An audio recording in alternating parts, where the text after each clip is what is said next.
A small crumbling farmhouse. Morning sunlight streamed through tattered curtains. At the kitchen table sat a young boy named Jack, just 10 years old, packing a small satchel.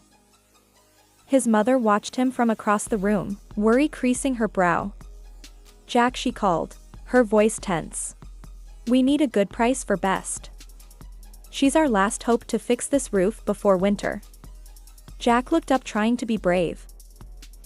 "Don't worry, Mom," he said, his eyes full of hope. "I'll get the best deal at the market." His mother nodded but couldn't hide her concern. As Jack led their beloved cow Best out of the house, she sighed deeply, turning back to her chores, wondering if better days would ever come. The village market bustled with life, vendors shouting prices and customers haggling over goods. Jack led Best through the crowd, wide-eyed at the sights and sounds around him. Suddenly an old man appeared, his eyes twinkling with mischief. "Why sell such a fine cowboy?" the man asked with a sly grin. "I can offer you something far more valuable." Jack Brown, curious. "What do you mean?" The old man opened his hand to reveal 5 shiny, black beans. "Magic beans," he whispered. "Plant them tonight and by morning, you'll have more riches than you can imagine." Jack hesitated, torn between caution and temptation. His mother needed help, and this might be the answer. With a deep breath he said, "Steal and hand it over Bess's reins."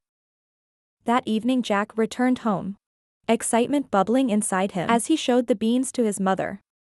But her face darkened. "Magic beans," she snapped.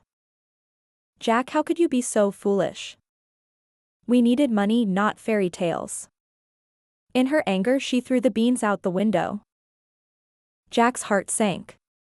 He climbed into bed disappointed, feeling as though he had failed them both. But when dawn broke, something incredible had happened. Jack awoke to find an enormous beanstalk, stretching high into the clouds. Its thick vines twisted and turned, disappearing into the sky. Jack could hardly believe his eyes.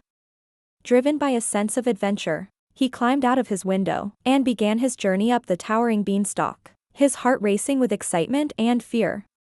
At the top Jack discovered a castle, massive and imposing, its walls gleaming in the clouds. He crept inside, careful not to make a sound. Inside Jack stumbled upon a room, overflowing with golden treasures.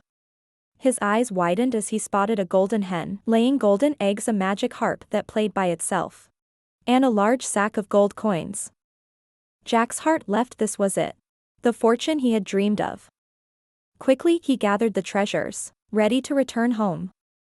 But then the ground shook beneath him. A thunderous voice echoed through the halls. "FIFA Fofum, I smell the blood of an Englishman." Panic surged through Jack. He bolted from the room, treasures clutched in his arms, the giant's footsteps booming behind him. He raced for the beanstalk, heart pounding, desperate to escape.